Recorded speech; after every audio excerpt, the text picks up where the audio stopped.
it was quite ravishing to see this a film like just win. You know, Yeah. it made the bollocks in my cock cod or whatever. I don't know.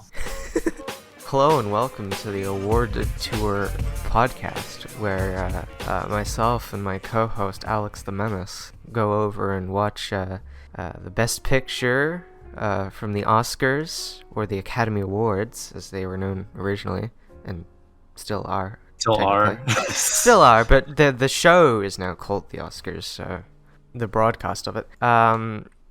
We're going from the first to, it'll take years to get to the latest, so we'll see how long this goes for.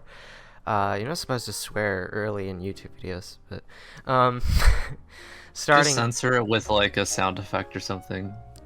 Yeah, sure. What were the first Best Picture nominees, Alex? You tell me. The first? The nominees. That would be Wings for. Well, I mean, there's like two categories, but Wings, Seventh Heaven, and I think The Racket. Pretty sure it's The Racket. Yeah, The Racket. They were the nominations for Outstanding Picture. There was also the Best Unique and Artistic Picture, the winner of which was Sunrise, as well as the nominees Chang and The Crowd. But only the year after that category was removed, and it was retroactively decided that Outstanding Picture was the highest award, and Wings won that, so we'll be discussing that today. Yeah. Okay, so I actually have no idea what you think. I have no idea what he thinks either. Yeah, okay. You first. Mr. You're the host apparently. Yeah, so. Yeah. I'm taking charge here, man. No, we're co-hosts. Either one of us can go first. You can go first if you wish. I really liked it actually. As did I. Oh, okay. I was waiting for you to say this is fucking boring silent movie. Nothing happens. Patriotic boomer shit. I don't know. I have not seen a feature-length silent film before because I'm the zoomer here, but I didn't mind that at all. Really, it was surprisingly engaging. Yeah. Silent movies are cool. Yeah. I like them. I've seen a lot. Yeah. 21 Savage song a lot. How many silent films you seen? A lot.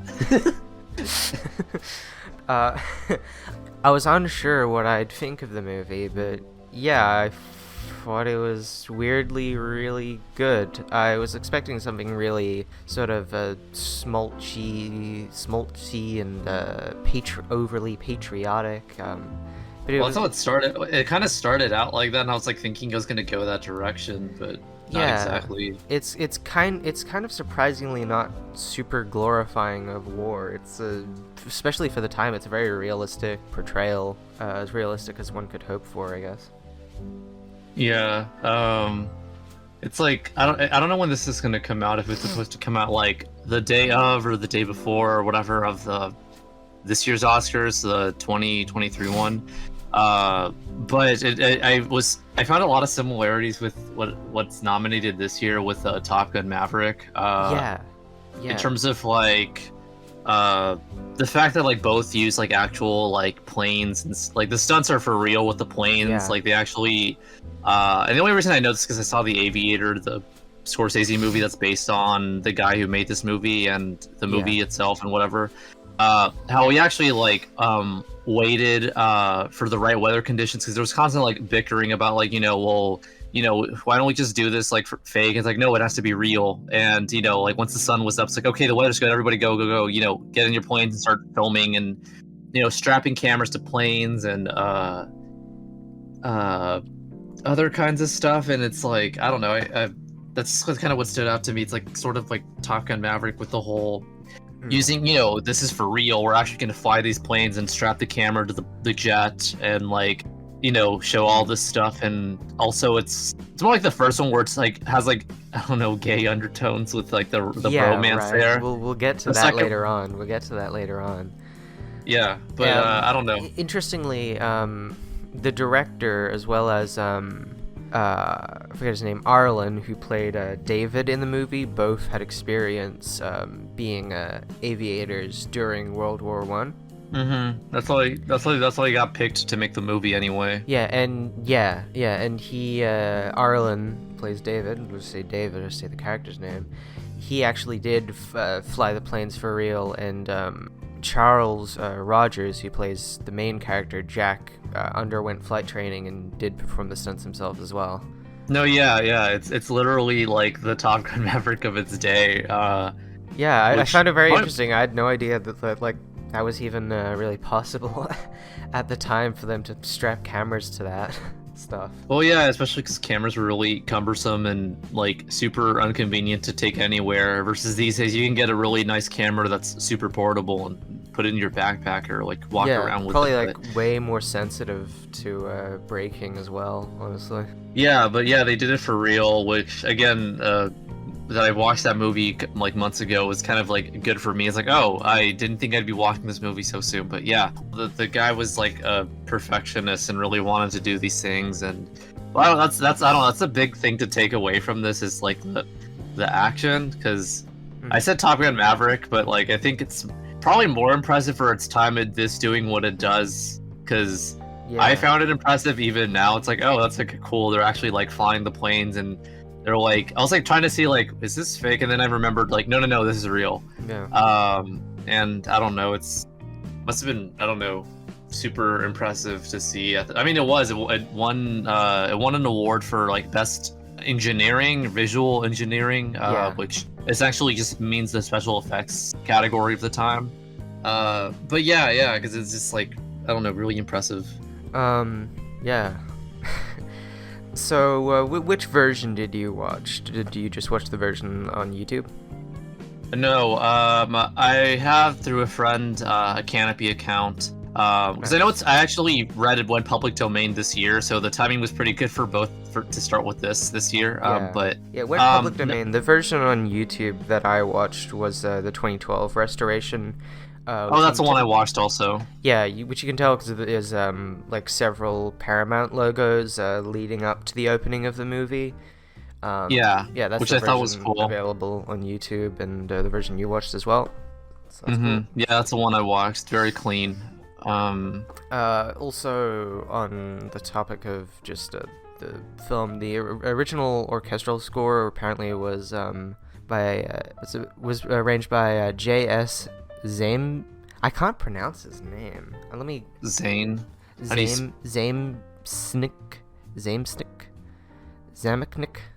something like that. Let me quickly like look up how to say the name, or not say the name, but like read it. John Stepan Zamnik.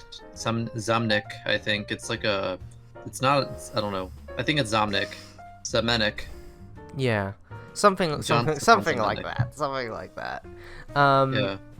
Who apparently went uncredited. So there's that.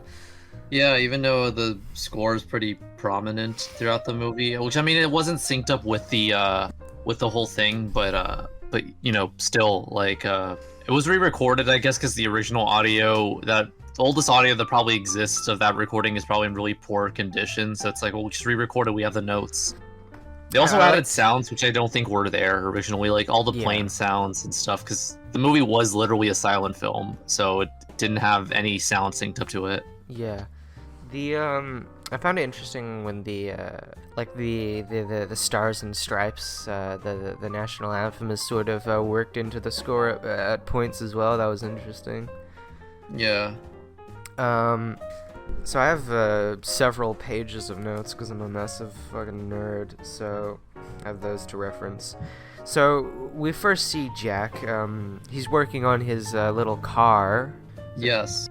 And his neighbor, Mary Preston, sees him, the girl next door, and she comes over and she's all head over heels for him and is trying to help him with the car. And the very first line ever uttered in the Best Picture, well, I mean, there's no line, so you don't hear it, but the first like actual dialogue in a Best Picture film is a guy basically telling like a woman to like shut up and leave him alone, which I thought like, wow, it's very ahead of its time, or you know. Yeah, dudes rock. Oh, I also want to say, interestingly, for the first year of the Oscars, there was the nomination for the category for best writing for title writing. Yeah. Which only the year after was removed, because in 29, when that first Oscars took place, synchronized sound came into the industry with, what was it, the something singer? What's it called? Not the wedding singer. Oh, the jazz singer. Yeah, the wedding singer starring Adam Sandler. Yeah, in blackface. Oh no! Because that movie does have blackface in it. Oh, awesome. Which movie did win best title writing? Because it only for the first Oscars, a lot of the time they only they credit the person and not the movie. Yeah, just like a general sort of here, an award for this person for what they've done in general, but nothing specific. And the winner of that was John Farnham. Let me see, what did he do that year? Was it Wings or what? Okay, let's see. Around that time, he worked on a lot of shit, so I can't really say. Okay.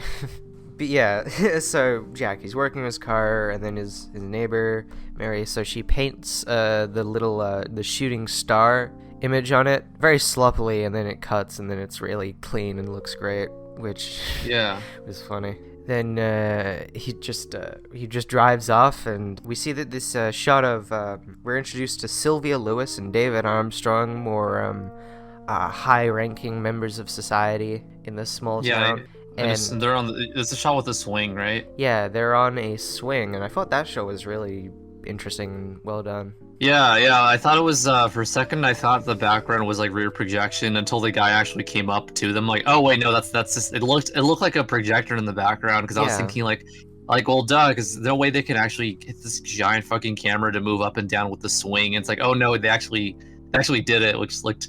Yeah, like, seemingly, cool. Yeah, that looked really good. Yeah, I paused it and looked at it, and he seamlessly runs from the frame to that. There's no like shot where it goes up and then he's there. It's like, oh, we actually see him come up, so it's like, I'm pretty sure it's real. So yeah, Jack, he runs up to Sylvia and David, and he takes away Sylvia. He picks her up and drags her across the floor, making her face bleed out. No, he picks her up and shoves her in his car, and they go for a drive. He drives past Mary, and Mary's crying because she loves Jack, and she gives him a wave. Man, Mary's just like me for real. Cinema's first literally me character. So then we go to the aviation office. The war is coming. Well, the war is already happening, but the Americans are being drafted.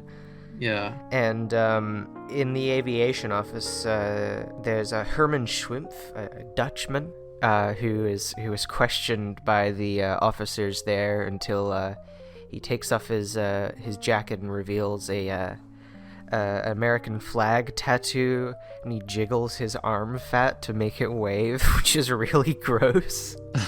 He jiggles it? I thought it was just flex. Like, he was doing something. I didn't notice it was really jiggling. I think he was jiggling his arm fat. That's what it looked like. Oh yeah, but I thought that was funny because it just kind of like always reminds me like, oh yeah, pre-John F. Kennedy, I guess. It was like white people just had a weird thing, like they hated everyone that wasn't exactly like them. It's like, oh, you're white, but you're not Irish like me. You're Dutch. I hate you. Or well, interesting you said that. Just banging out another thing that we see that character a second time, and he's enlisting in another place, and he shows off his arm tattoo again to an Irishman. There's like a bit of conflict between them, like, oh, you're not really white either. yeah, it happens twice, because that just happened a lot back then for some dumb fucking reason. Earlier, the inspection scene, that's the first, I think, at least according to Wikipedia, it's the first, probably American, I really don't think it's the first ever, but the first American film to have like nudity in it. Yeah, it's one of, if not the first wide release film to have nudity. Yeah. Just in the very background, a private room door opens up, and you can see men, I guess, like awaiting inspection or their uniform or something, and you can see their bare backs, including their asses there, which surprised me. Yeah, the cock inspections, but no, you don't see their cocks. well, they're turning around all in a line like that, but no, yeah, like I mean, it surprised me, but then I remember this is pre-Hays Code, which you know what that is, right? Yeah, of course. Yeah, okay. Just making sure. No, but yeah, like where you could kind of get some of that stuff. Also, not to, I'm super positive, and don't ask me how I know, but with Mary, you can, when she's later on in the movie, she's getting like undressed and she gets caught and like puts her stuff back up, Yeah. you know, to cover herself up. You can very, very briefully see like her nipple, I'm sure. Oh shit. Again, You again, checked? don't ask me how I know this. But yeah, I was like, you know, but sorry to continue. So then Jack is off for the war. He still is completely oblivious to Mary's advances. There was this, at this time, I sort of came to think, oh, maybe he's just autistic. He loves his car and he just wants to work on his car. He even says to her before leaving, you can use the car, just make sure you don't bang it up too bad. We're then introduced to David's parents, saying their goodbyes to him before he goes off, and his mother knocks over some kind of basket with a little teddy bear in it that David had as a baby. Yeah. And he takes for himself as a sort of good luck charm while he's off at the war. You also forgot to mention the dog that the family has. Oh yeah, they have a dog. And there was the line from his mother, and now my little boy is a soldier. Which I thought was fucking, that went hard. That's when the movie starts to get really interesting. It's like, oh, they like understand war is kind of a horrible thing. Yeah, it starts to go into that. Yeah. Oh yeah. In the shot we have Herman Schwimpf, the Dutchman. There's a scene where he gets knocked over by the inspector general guy there, and the guy is like in the camera yelling, like looking at the camera, sort of breaking the fourth wall like that. And that the shot looked a lot like in Full Metal Jacket when the training guy is yelling at them. Yeah, the private Arlie Ermey's character. Yeah. Yeah, that looked really similar. I wonder if that was like an intentional thing on Kubrick's part or just coincidence. Oh, maybe. I called him the private. He's just the drill instructor, but yeah. Yeah, the drill instructor. We then see the training grounds, and they're in those machines where they sort of twist around to get used to having to do that in the planes. I thought the training machines they were in, they really reminded me of the training machines they use in like episode NASA? episode 3 or something of Attack on Titan. Oh. No, obviously I would it's like see that. NASA, it's the same idea, but in Attack on Titan, in like episode 3, they're training to go off to the war, and they're in these machines to get used to their Moving around. their maneuver gear, their little Spider-Man gear, and specifically like an attachment on the side of the training gear in this movie looked exactly like their like Spider-Man gear. So I guess that era kind of training gear was an inspiration there. They do a bit of boxing training for whatever reason. I guess if they have to do hand-to-hand combat, and just Which, I mean, kind of came in handy for later in the movie, but... It did, yeah. David and Jack are then in their little camp, their little tent where they're set up at the training camp, and we see a man named White there. I don't know if we ever know his first name, but his last name is White. His name is Walter Hardwell. God dang it. Walter Can't say his Hartwell. name. Walter Hartwell. Hartwell. Yeah, I was like, I couldn't say his name. Hardwell White. Yeah, we're introduced to a man named White. His last name is White, and And he's white. yeah, and he's white. He's played by Gary Cooper, who would go on to be a star in his own right in the movies High Noon and Morocco and Ball of Fire and such. And he also starred in a lot of westerns. This was kind of a more early one for him, a smaller role, but a pretty memorable one nonetheless. He's a sort of mysterious guy there who says he doesn't have any good luck charm, because when you go down, you're gonna go down. He says he's gonna go off to do just some sit-ups or whatever, but then he gets in a plane and he like stops an oncoming German plane or something. Yes. Yeah, and they're left with his almond bar on his bed, just sort of their first encounter with death in the movie, I guess, and sort of reinforcing their clinging to their good luck charms. Yeah, which comes into play later on in the movie also. But we're not there yet. Then later on, after they've left training, David and Jack go off on their first flight against von Kellerman and his flying circus. A couple planes of theirs get shot down. A couple German planes get shot down. Big fight scene. Very impressive. That was that's the first time we see them in planes, and it's real. Also, should say the funny thing is, like, I know he's like a big star of like this era, upcoming era. But I mainly just know him from the Taco song, put it on the Ritz, where the guy's like dressing up like Gary Cooper. So yeah, only 2 incidents regarding the planes happened. One stunt pilot, Dick Grace, broke his neck falling out of the cockpit after a controlled crash. And there was a fatal crash of an Army Air Service pilot. So one person died and another broke their neck filming this. Surprisingly didn't kill them, but yeah. Yeah, so one person died. I forgot someone died again. The Aviator shows that, but yeah. Which is not that bad, honestly, considering. It happens even now. I mean, look what happened with that Alec Baldwin set. And more, I guess more relevantly, also Deadpool 2, a stunt actress for the character Domino had a fatal motorbike accident. She like flew out of it and crashed into a window and died. Oh right, I fucking forgot about that. Yeah. So then we see Mary Preston is since enlisted as a driver, as a health aid driver for the war. Yeah. And she's at the same location as Jack and David. She's gone sort of goth and emo, she started listening to My Chemical Romance and Joy Division. And everyone's sort of gone under their bunkers as the Germans bomb their camp. But Mary, in a weirdly comedic moment, just arrives there, is like, "Hey, where is everybody?" And then she hides under her truck. Yeah.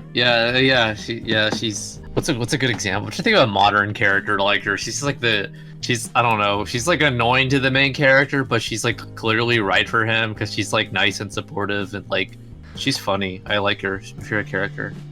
So interestingly, the movie was originally written by John Monk Saunders and was rewritten to include Clara Bow's character, Mary. Yeah, by one of another like a woman writer, right? I don't know. Apparently she said. So Clara Bow said of the movie, "Wings is a man's picture, and I'm just the whipped cream on top of the pie." Apparently she didn't quite like it. Probably wanted more, I don't know, to be in it. I mean, if it was rewritten, I don't know if it's by what's her name? Hope Loring. I don't know if she's the one that you're talking about that rewrote it. Since she's the only woman writer on there. Maybe that's, we got a little bit more of her perspective from her, or because of her, but yeah, Hope Loring and Louis D. Leighton were the scriptwriters who rewrote the film. Also, don't cut this. Okay, put this in because I know someone's gonna correct me about the Gary Cooper thing I said earlier. He's like, "Oh, well, actually, the lyrics are this." No, he says trying hard to look like Gary Cooper. Yeah, I don't think anyone would care. Some 80s one-hit wonder fanatic is gonna like find this and say that. So fuck you. I beat you to it. So after taking down the German plane that was bombing the town, Jack and David, I believe, are awarded with medals by a French general. Yeah, who kisses all of them on the necks. Yeah, he kisses them on like both cheeks or whatever. And there's another dude at the very end who's like smiling a lot, and I don't know if that was an intentional gag or not, or if that actor was like into it. Both. Not long after that, there's an intermission that only lasts about a couple minutes. Oh, my copy didn't. I don't think my copy had an intermission. I was like, because I Oh, I guess mine didn't because it didn't stop at all. It just kind of kept going, which I don't care because it's only like 2 hours and 20 minutes, so it's like I don't need an intermission. I mean, it is kind of it was long. It was longer than I was expecting, but yeah. I mean, King Kong is like an hour and a half, and that has a fucking intermission. So like, of course this would have one. So after that, the men are on leave and staying in Paris. There's a title card for Paris, which I thought was really visually interesting and cool. Yes. And they say Paris, capital of gaiety. Yeah, which I know that's a word. I'm just forgetting what it meant, or what it means. Well, the gay means happy, so like merriment, Oh, okay, yeah, that makes sense. I was like, I know that word. I've heard it before.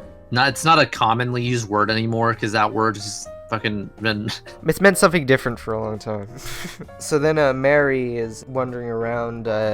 And she sees the shooting star that she painted on Jack's car, painted on the window. It's also painted on his plane, which I should have mentioned earlier. I didn't make note of that. She sees it. She sees it painted on a window there. Oh yeah, I was gonna mention that. Yeah, like when I got to that part, I was like, oh yeah, that's her fucking design, and he's wearing it everywhere now. And he kind of was initially like, don't fucking ride on my car. And it's like, oh, actually, this is kind of nice. I think he liked it actually. I think he liked it. He liked it. He liked it, but initially he was like, what are you doing? It's like, oh, I like it. Yeah. But I have a thing to say about this scene, but you keep going unless you're gonna say it. So continue. No, continue. Okay, so that scene, there's this shot that's like really impressive for it's impressive now.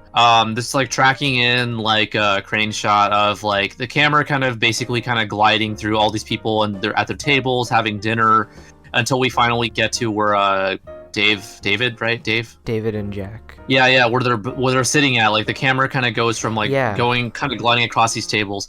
That shot is like really impressive for its day, and I said even now it's impressive to the point that like I know Rian Johnson for Last Jedi, there's a part where they get to the casino planet and it does the exact same shot as an homage of like kind of gliding through like different tables until we get to the main characters. And it's been homage other times. It's the only one I can remember in recent memory. That's where cool. Yeah, it's a very like I said, this movie has a lot of like technical innovations, and that's like one of them, just because it's very seamless. It seamlessly kind of goes to the tables, and I know they did it because it's a big fucking camera, so I know how they did it was like as soon as they were out of frame, the people sitting in the other tables, they would get out of the way, like they would just kind of get out of the way for the camera because it just was gonna like too big. So, just jumping back just a moment earlier as well, so Mary is looking for David and Jack as she hears that, she sees that and she hears that, the Americans are being, drafted back into the war for the last big push. Mm-hmm. And she's directed in the way of, a French, bar sort of thing with, female performers. You see a poster of a scantily clad woman there, which, was another thing I thought was interesting for the time. And during the tracking in shot, you said, yeah, I think there's two women kissing. I think there is, yeah, or something. Yeah, I think they were chicks. I think they were chicks, especially based on like the people after them's like reaction to seeing that. They're like, "What the fuck?" I was too busy admiring the actual shot to even notice what they what they were doing. But I think it is. Now that you remind me, I think it was because again, pre-Hays Code, you kind of could do more, and also it's supposed to be Paris, so they're like, "Oh, well, this happens in Paris." They're more open. They're crazy. They're crazy and wacky. And Jack and David are both with two French women there, and Jack has become obsessed with bubbles. He shakes up his drinks and throws them all over the place, and watches bubbles rise from them with sound effects added, I guess, in our cut. And then Mary approaches them, but Jack obviously doesn't recognize her and thinks she's just some uniformed person, just some army person, tells her to fuck off.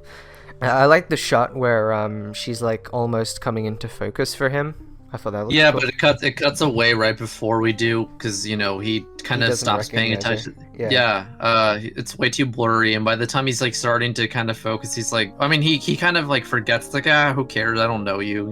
And then Mary goes into the bathroom kind of upset, and there's some lady there who's like, hey, I can help you, and like takes her into a side room and puts her in a one of the dancers' dresses. Yeah, one of the older ladies feels like sympathy for her. It's like, I'm sorry, I got you, don't worry. And then Mary sort of persuades Jack to come with her. He still doesn't recognize her, but she persuades him to come with her. Because she has more bubbles. Because she has more bubbles, because her dress, in Jack's drunken mind state, it's like bubbles. Because it's really glittery. And there's a funny part where he shakes her, and there's like I don't know, and to get more bubbles out of her. This bubble effects fly up off of her. Yeah, shakes her really violently, and there's like tears that come down eventually, and it's like, oh, she has bubbles coming out of her eyes. She wins, you know? Yeah, literally he says that. So she takes him off to just go fucking sleep, and then because he's way too drunk to do anything else. Yeah. So then she puts up blinds to go get dressed back into her uniform there, and then two army men walk in and they stare at her for way too long, and they're really creepy. Yeah, there's especially one of the guys, the kind of this The more shorter. I was thinking the taller, dopey guy who's just kind of like staring at her with his mouth open, like. Yeah, you know, but he's like an idiot, and when he gets told to turn around, he does. But the shorter guy like keeps looking and keeps turning back, and that was way fucking creepy. That guy sucks. Well, yeah, she gets caught, and they don't they think like, oh, you're not doing your thing, you're kind of messing around. Well, you know, they assume they've just fucked. So yeah, and they don't believe her. So she gets fired from the service because of that. Yeah, which is funny because the guys can mess around, but she's not allowed to because she's a woman. It's like, how dare you mess around, even though everyone else here is doing the same. He didn't get discharged for them, thinking he slept with her, but Oh yeah, there's also the shot where Jack is still drunk, and he's like, oh, there's bubbles coming out of the bedpost, and he like jerks off the bed frame. So then we see Jack and David back at their army camp, and back on service, and Jack reads in a newspaper that Mary's been discharged. Well, it reads that she's left, but someone says, well, it doesn't mean always that she's left. It could mean she's been fired. She fired. Yeah. And Jack defends her honor against this guy, saying, oh, maybe she slipped around. Yeah, and he gets mad, and it's like kind of like he, I guess, starts to realize he does have like feelings for. I mean, he does care about her. She's kind of a bit of like a airheaded yeah, he's idiot. And then he's like, oh no, but I only have love for Sylvia, who's David's girlfriend. But David knows that Sylvia more did that as a sympathy thing, and she only really has love for David. And Sylvia earlier in the film gave Jack a locket with her picture in it. And Mary also gave Jack a picture of hers. Upon finding the locket, David and Jack kind of have a fight over that. He's been keeping the locket secret from David, so they sort of get into an argument over that. But just at that time, German warships are headed. Not warships, warplanes are headed. Yeah. Yeah, it's a battleship movie. No, it's the Dunkirk. Yeah, battle planes. Wait, this plane's also. Yeah, battle planes are headed on the way. They get on board, but Jack accidentally leaves his teddy bear behind. No, David.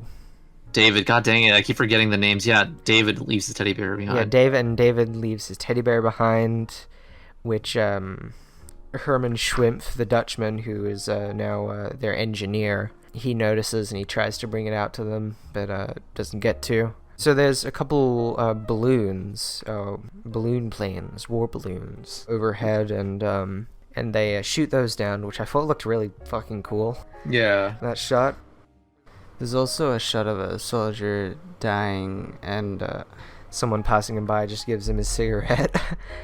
And then he gets like shot down or whatever, and he falls over, and his cigarette falls out his mouth, and then someone just stamps it out, and I thought that was a cool shot as well, sort of an interesting moment.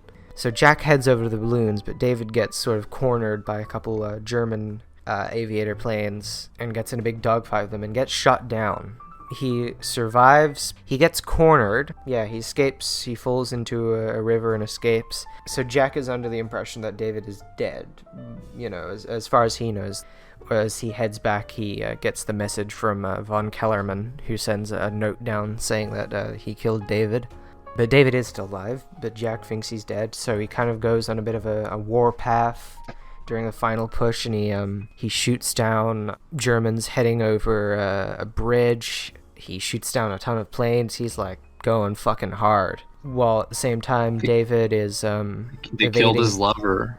Well, at the same time, David is evading German capture, and eventually he comes across German planes about to take off, and he punches the engineer, his boxing training from earlier coming to good use there, and takes off to the skies, hoping he can maybe make it back into Allied lines. Yeah, which the new Top Gun does the same thing, where Yes. they sneak onto. Which I was thinking like, oh wow, Tom Cruise, you ain't fucking slick. You saw this shit and was like taking notes.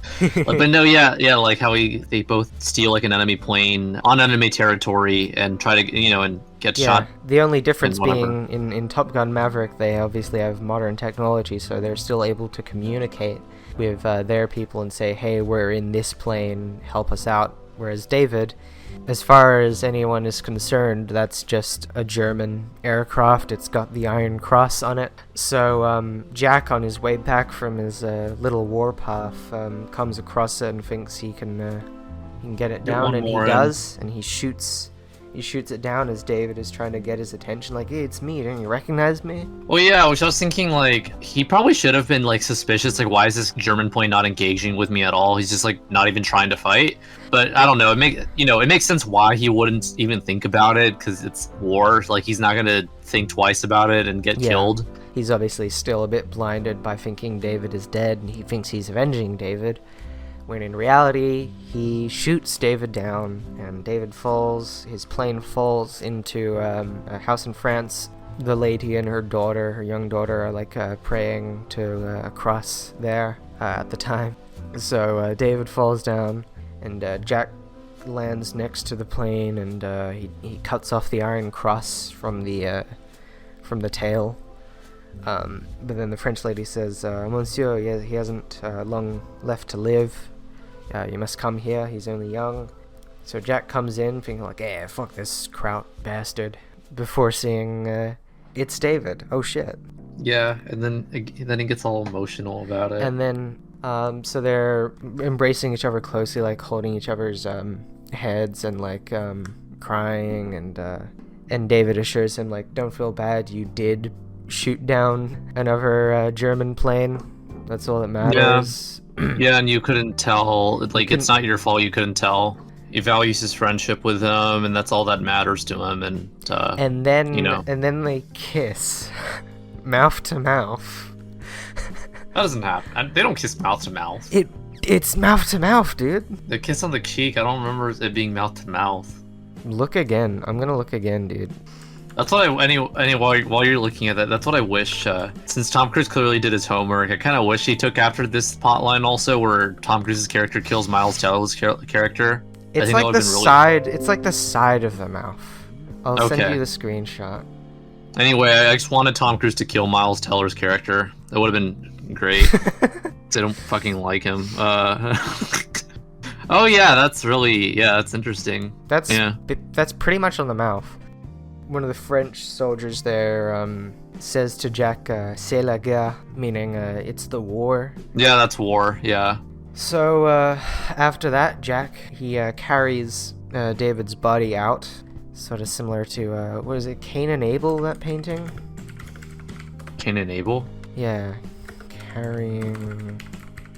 Oh, I was thinking of, I know you haven't seen this movie, but I was thinking of the original Frankenstein, when one of the villagers carries the little girl that accidentally dies in the movie. That's what I was thinking of, but what, Cain and Abel, I don't remember Cain and Abel having something like that. What painting was it? Was it Cain and Abel? Oh, I've never seen that before, actually. I think it might just be from Batman. Yeah, I was like, I've never seen this before. I fucking saw it in Batman, and I assumed, oh, that's a real painting. Okay, so it's from Batman. It reminds me of Batman, so obviously they're referencing Batman. Fucking Christ. I thought it was like a Batman, classic which- painting. Disregard when that.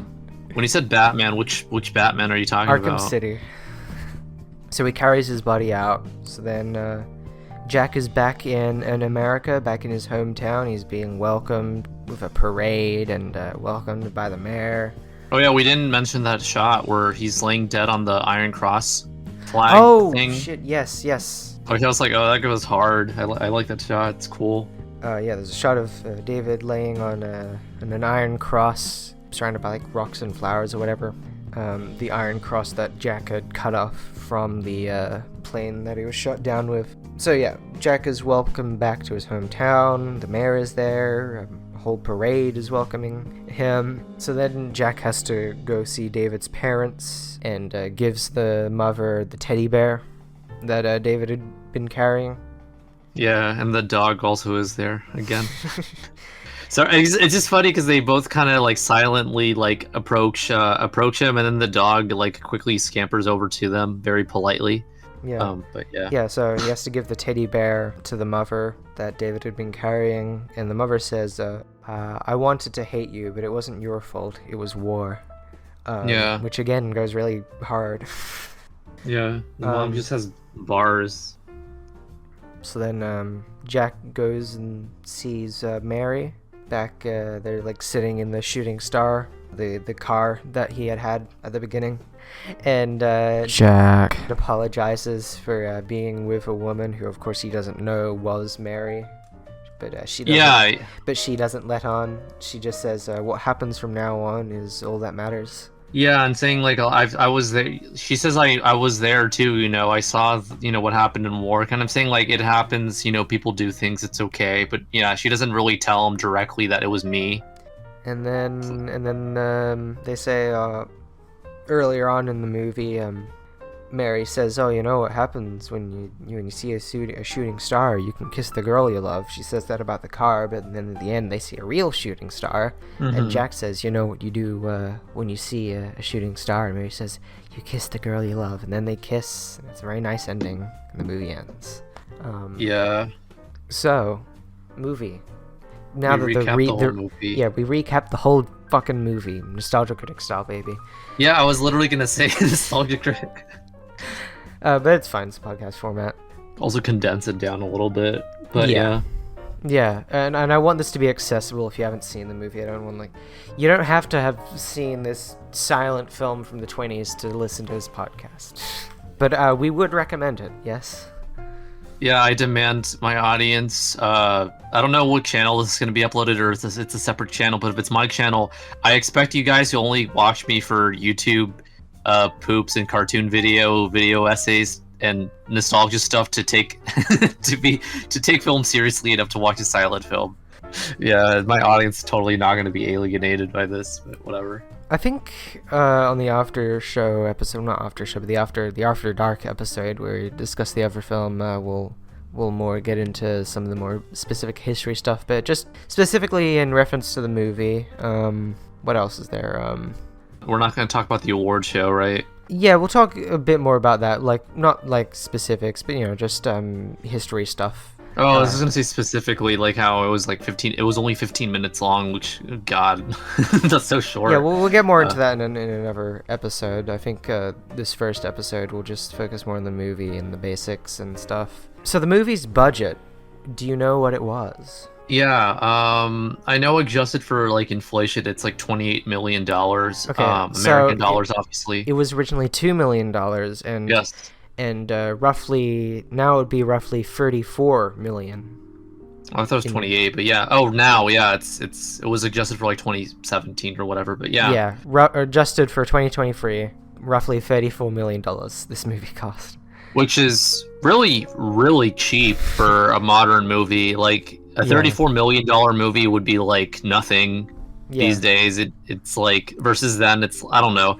They got a lot out of $34 million with the planes and all that stuff. So roughly 300 pilots were involved in the filming. Like some brought over from the army.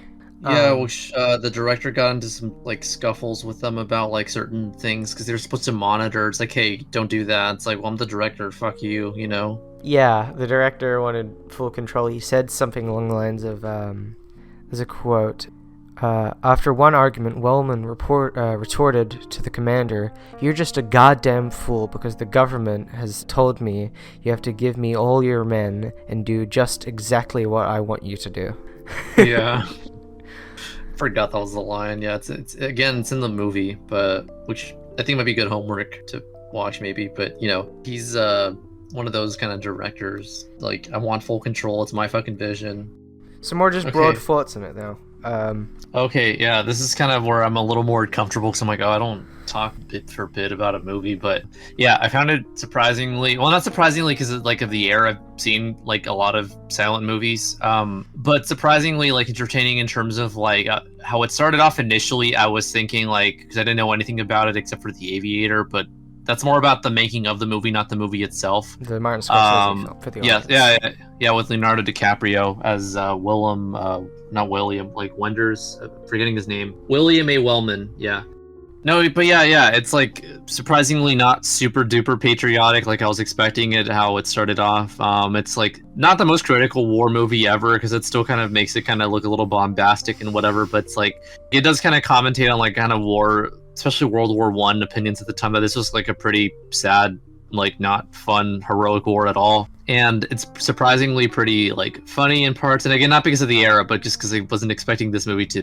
be like that. But it's like pretty funny in parts, and it balances that out with like some of the more really impressive technical stuff about it. Like not just the points, but like I said, that crane shot in Paris and other kinds of stuff like that. And I found the kind of the characters like dynamic sort of like interesting between Jack and Dave, and Mary also kind of being kind of wedged into that, like endearing. Surprisingly, didn't expect that this movie would make me kind of like care about these two characters, especially because the movie I watched before then, I didn't care nearly as much about the main character, and that was not a silent movie at all. So it's like, this movie was I don't know, did that. I don't know. I just really liked it. I found it really entertaining and well made, and I think for being the first Best Picture winner, it's well, I mean, technically, there's the other movie, because, you know, but... Yeah, I'll just specifically say, yeah, it was awarded, again, Most Outstanding Picture, but the film Sunrise won for Best Unique and Artistic Picture, which was more to honor art films, which honestly, I think they should have now. I don't know why they got rid of that, honestly. It makes sense. They did want to bring it back, like, I think a year ago when the previous Oscars, when Dune and, like... Driving My Car and whatever were nominated, where they wanted to bring it back like a Best Popular Film award versus the actual Best Picture award. But that got a lot of backlash because people were kind of basically saying, well, you know, you're just kind of like, I don't know. I do think it should come back. I know Cannes has like a thing with that where there's like Palme d'Or, which is like Best Picture, and then there's Uncertain Regard, which is like for films that are more artistic and a little weirder, that maybe didn't get the popular vote, but they found they should. I don't know. We can get to Cannes maybe like 10 years from now when we're done with the Oscars. We can get to Cannes. But yeah, what's the thing I was gonna say? Yeah. There's technically two Best Picture winners, but you know they retroactively decided, well, this should be more of the actual Best Picture, not the other one. So I think we'll do next episode / the After Dark episode. We'll do Sunrise. We'll discuss that. I'll get around to that. Yeah, because I did see it for this, but I'm not going to say anything about it. But yeah. Oh, sorry, but the movie, good, entertaining, holds up very well for even by modern entertainment standards. Cause it's supposed to be like a crowd pleaser type movie, even though it like has like a downer sort of thing. It still ends like on a happy note, and it's like spectacle. And like I said, Top Gun Maverick, it literally is like what Top Gun Maverick is now. Because I don't know, those are my thoughts on Wings. I was gonna make a joke before this started and I forgot, but I'm gonna say it anyway. That we were supposed to watch Wings, and I was gonna jokingly say I saw Wings, but that like shitty knockoff animated movie. Yeah, well, there's Cars, and then Disney did their own spin-off thing called Planes, and then there's the bargain bin ripoff called Wings, which is a ripoff of a ripoff. Hell yeah. I was gonna say I watched that, and actually was gonna watch it and just talk about it and pretend to be confused, but I completely forgot to do that. But You should have. I don't know, You should have just actually watched the animated Wings. I was going to, but like I said, I totally forgot that I was gonna do that joke of just watching it and just being like confused, like, what are you talking about? The planes talk in this movie. And like the CGI I would have is caught kind of- on immediately. Yeah, I should have done that, but oh well. I don't know. Maybe for my own amusement, I'll watch it later. Just to, I don't know why the fuck not. There's not even 1,000 logs for it on Letterboxd. It's sitting at 319 people have seen it. Yeah, it's super like obscure. Well, it's not even It's a obscure. really Everyone- hidden gem. It's a real hidden gem. It's gonna be on the Criterion someday. It's like this hidden gem, and call it like I don't know what Wings is. Yeah, I don't know what I don't know what Wings is in French, but I know in Spanish it's called Alas. Like, just call it that. And people are like, ooh, what's Alas? It's this movie about planes that talk. No, it's about the subconscious. Like, you can go inside of a machine and understand what they're thinking Yeah, and call feeling. it L. That's French El. for wings. Ah, see, close enough. But yeah, I don't know. Final thoughts, because I already gave my final thoughts, I guess, and I'm rambling. Yeah, I'll give my final thoughts. Yeah, movie's fucking terrible. I don't know why these fucking dumbasses fucking like this stupid shit. It's fucking old. They don't even fucking talk in it. I don't know what the fuck they're fucking doing. No, it's Are really you doing good. a impression? No, I'm just doing like a fucking New York fucking guy fucking impression. Okay, because you can cut this out of making that big money. Yeah. Okay, Uploading we'll once a year. We'll cut back in here after the shit talking. Okay. I might do a commentary over the Oscars this year. And I'm gonna do one with my friends, because I mean, I don't even know if I work this Sunday. If I fucking work this Sunday, I'm gonna be so fucking mad. I could Yeah. call out, just be like, "Hey guys, I can't work today. Why? It's Oscars, baby." Just get Yeah. fired from my job. It's like, you fucking film, bro. So yeah, there are plans for the future. If we can record, maybe not, maybe, but we've at least done one episode now. Well, it's not released, but you know, if you're listening to it, it is. Yeah. So we'll do. This episode is sponsored by Dollar Shave Club. Remember, nothing shaves your balls better than Dollar Shave Club. We've covered the basics here. We've discussed the first movie. I consider that a success. Thanks Yeah. to anyone for watching / listening. Go follow. I don't know who this is going to be uploaded on, so I'll just say it. Go follow Alex the Menace, one word, on YouTube.com, or at Alex the Menace free, because there's ats on YouTube now, and my channel is @BasedOwl. Yeah. Goodbye. Okay, bye, people. I guess. I don't know. Bye. We'll cut that in. Bye. Bye.